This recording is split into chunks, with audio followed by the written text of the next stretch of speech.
Hey, Sandra, thank you so much for having us. Bob and I are thrilled to be here and be able to share a little with our Canadian friends. We're going to talk a little bit why we think you should use social media and one of the ways that we've been using our business. We were just recently able to get our second business to an executive position, so we're super excited about that. A lot of that was due to COVID downtime, so this is how we went about using Facebook and social media and Instagram and stuff. So do you want to?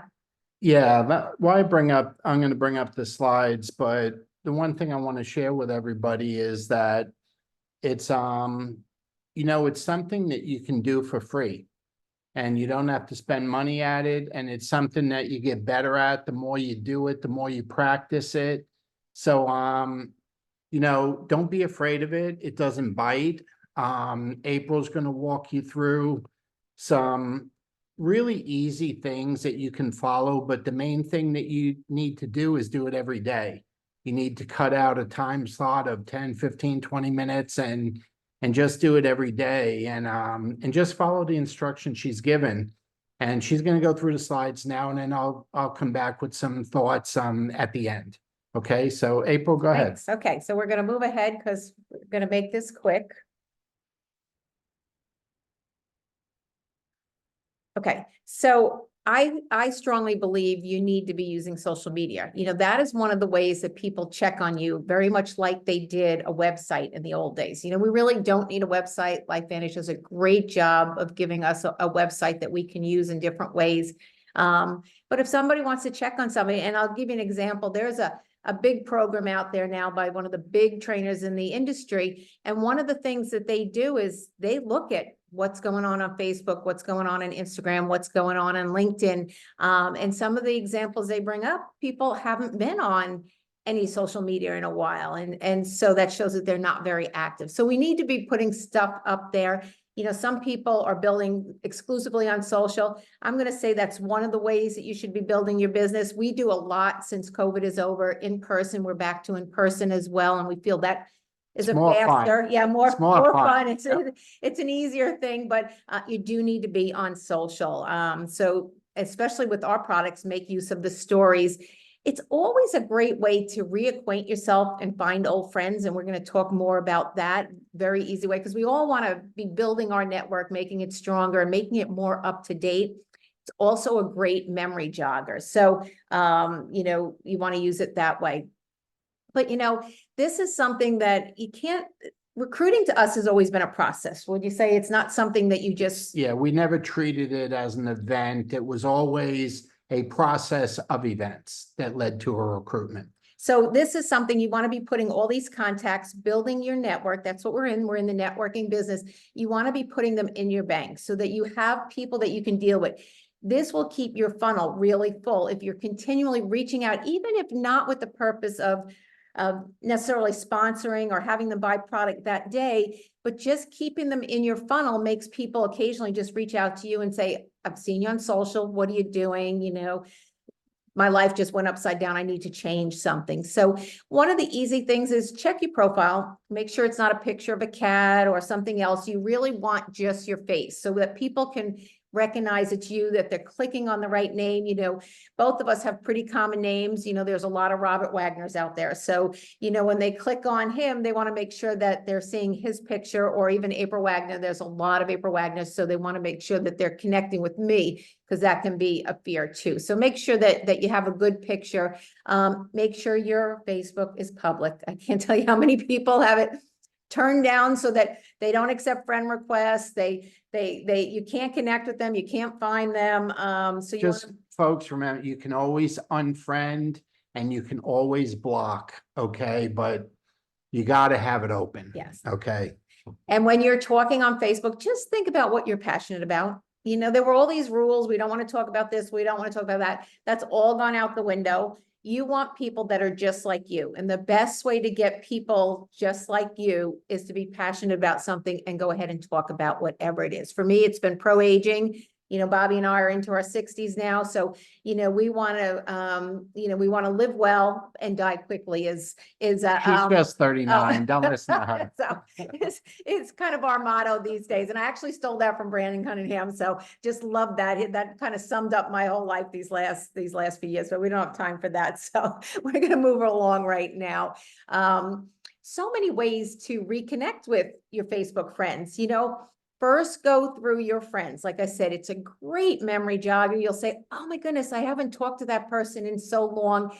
And it's actually really, really fun, really, really cool, and very in to be reconnecting with old friends. I mean, we just went to a reunion after many years, had a blast, great way of reconnecting with friends. But you can simply, this is a really simple script, OMG, I just saw your name in my friends list and I just had to say hi, how are things? Gosh, it must be whatever, 5, 10, 15, 20, 40 years, it doesn't matter. And wherever you last maybe knew them from, are you still in that business? Do you live there? Anything you knew about them. Are you still, for me, it might be, are you still playing tennis? These are all ins to having people actually respond and talk with us and just find out where they are in life and what they're going through these days. Okay, so adding to your friends list, I think we never really get through our whole friends list, but take a look. You can actually look at your friends list, go on your friends list, and then connect with their friends. And a lot of them you may know in person. So it's a great way to help expand. Groups is another way to be able to get into, and I'll go through some scripts on how to respond to people in groups. But again, you would only go into Facebook groups if it was something like, for me, it might be pickleball, it might be tennis, it may be pro aging, something you're passionate about that you can have a conversation with that person. Don't try to steal somebody else's, what they're passionate about. Don't copy anybody else. Be yourself, be authentic. People want to connect with you, who you are. But like I said, there are a lot of ways that you can add new friends.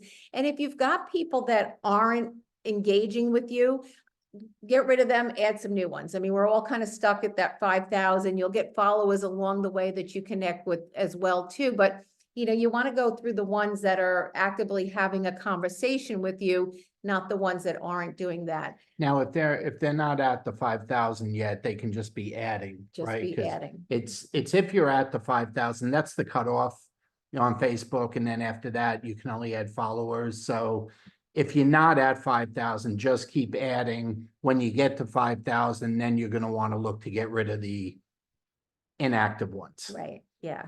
So, and don't do too many in a day. Facebook doesn't like that. They don't want to think it's a bot or something that's going along, adding people. If you're in groups, maybe keep it to 3 conversations or something in that group. One of the best things you can do is before posting or putting up a story is spend a little time, maybe 15 minutes on the platform that you're going to post to as well, because they like to know that you're active, and then you'll get more reach that way as well. And don't feel disheartened if you don't get a lot of reach. Just keep posting. I can tell you over the years, we've had so many people reach out to us. They never comment, they never liked on anything, but they knew exactly where we traveled. They knew all about our products. They knew everything about us, but they were kind of like just a creeper. So, they're out there as well. And they weren't creepy, they just never commented and were just watching. And there's a lot of people out there that are watching you, and just because they don't like it or love it or say something about it, it doesn't mean they're not watching. And keep that, eyes are always on you. So true. Okay, so here are a few examples of some friend requests, and this is if you're in a group and you've seen someone's, something that they've posted that you can resonate with, that you really like and stuff. So, you say, I would tell them what group you saw them in, add them as a friend. You can reply in the group and then, send a message that you'd like to be a friend request off of their profile. So make a comment on whatever post you saw in the group, add them as a friend, and then, send a DM or a private message to them saying that, you really loved seeing them in group XYZ. I loved the exercise tips that you posted. So cool to connect with you. I just sent you a friend request, would like to be friends. Super, super easy to be able to do that. And then when they get back, just ask them some more about the post or whatever, whatever questions you might have, or thoughts that you have based on what they posted. And another one, hey, whatever the name is, and always use their name. It's more polite. It sends, just a warm welcome to them. And it looks like the interests align with mine. And I just sent you a friend request again, would love to connect with you on it. These are easy conversations. And what's cool about this is you actually have time to think about it. The thing I would caution, and there's actually a new book out, make sure that you're watching your typos, putting a lot of emojis in, a lot more descriptive than you maybe think with a text. Don't just do a quick text, but make your text feel warm. And that's something I think, that we all need to work on. It's real easy just to, I know so often I'll start to text something and I forget to say, hey, something simple like, hi, how are you? I'm just like right into whatever I want to ask them, as if like maybe they were sitting across from me and we've been talking for the last 5-10 minutes. So, warm it up a little bit. It might seem redundant to you, but how are you doing? And just, add some love emojis in there. Us girls have it easy because we can put a lot of hearts and flowers. I don't think you guys. Yeah, I don't do that unless I'm sending something to April. I'm not You doing could it. do a butzel or something, so whatever. Okay.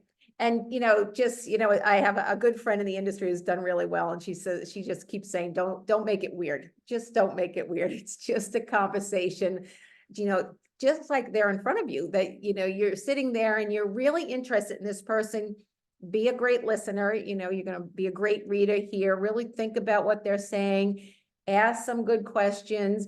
One of the best things, or one of the best skills we can have in this business, is to be able to walk up to a stranger and just meet them and engage with them and have them respond to you, so that you get to know all about them, because that's a sincere form of flattery and people absolutely love that. And they'll join you in your products and your business just because they liked you. And that happens a lot more often than you would think. And we have a new distributor consultant in our business, and I have a party coming up that we're doing. And she just invited 3 guests with her, not really because she needs to make money. She certainly doesn't need to make money, but she likes us. She likes to hang out. Yeah, she wants to hang with us. So, anything she can do to help us, she's in on that. So, look for, their why, their reason, their goal, whatever it is. It is not always as obvious as a medical problem or a sickness. It's not always as much as money. Like I said, sometimes it's just being part of a community. It's fun. It's travel. I think they say one of the #1 things people would like to have more of is travel. People either travel for business or they don't travel. So, that's very appealing when we go into Nashville or we travel here or there. People are super excited about that. And then, once the conversation warms up, whether we get to a why or not, I'll just simply ask if I might send you a video. This is what I'm excited about. Love to share it with you. Would you be open to taking a look at a video?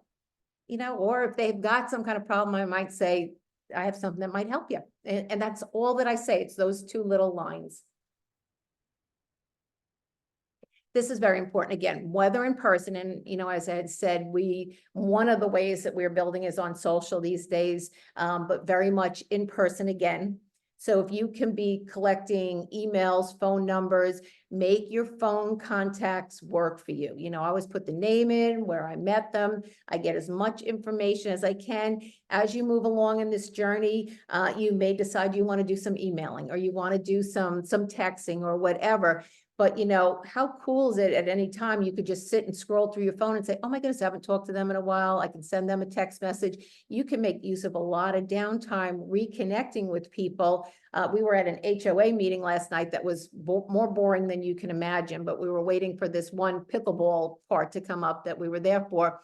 It was an hour and a half, and we were both just on our phones, texting, following up with people, knowing it's the end, or, the month is moving along. So it's, continue to collect those emails and those phone numbers, because people need a lot of touches. When you think about what we offer, activation, that's not mainstream. We're very blessed to have something that's so cutting edge, something nobody else has, a true treasure, but it takes a little bit of time to explain it. So you may have to make some multiple touches, because nobody likes to look like they're dumb. So, and it works. I can tell you, if you work, it works. And this is proof, but you've got to work with your people. So if you get proficient at meeting people in person, you get proficient at using social media, Well, this business is all about duplication. You can just help duplicate that with your people. And you can see the more that you can help them build their business, the more that you can teach them, because that's a big part of our business. The bigger your business grows, the more stable it grows. And you'll see that, you get people, we've all got these new titles and stuff. So you get them up to a managing consultant, you pretty much lock them in. I mean, even senior consultant, you've really got people that are going to stay with you. And we're proof of that even after just 6 years. Yeah, it's all about longevity. It's not about hit and miss. And and just like the social media, and do we have another slide Nope, here? that's it. Okay, so let me stop the share and go back. So Mhm. we're back. It's a longevity thing. It's a trial and error thing, and it's a do no harm. And social media is free. Okay. So it's like free billboard space. It's free access to over 2.5 billion people, and you shouldn't let it be blank. And if you're not doing stories or reels on Instagram, start. Okay, just start somewhere. You say, well, Bobby, I don't know what to post. Take someone else's stuff. Take my stuff. Take April's stuff. I've been borrowing and stealing from Tara and Michelle and Brandon and so forever. Okay, that's what it's there for. We joke stealing. It's not stealing. When you post it, it's for your people to see, and it's for anyone that needs or likes it to borrow it and post it. So don't let the real estate go blank, okay? It's free billboard space. Stories disappear after 24 hours. So you pick and choose what you put there. Your wall lives forever. So, be a little bit more cautious with your wall, okay? That your wall, to me, you want to get people to know who you are. You want them to scroll that and say, well, Bobby's pretty cool, or April's pretty cool. And, I like that pickleball stuff or whatever. You want them to kind of see your life. In stories, you can change subject every day. Okay. It's gone in 24 hours. So, but make use of both of them. It's free space. Never let it be blank. And you're going to be not so good before you're good. So just start doing it. Okay. And like I said, we're in our 60s. It didn't come easy for us. We really started doing it when COVID, was around, and now we feel very comfortable doing it, and we generate a lot of business from it. So anyway, that's it on social media. We're a minute or two over, but Sandra, thanks a million Thanks, for having Sandra. us. It's always an honor to be asked, and have a great day, everybody. Bye-bye. Bye.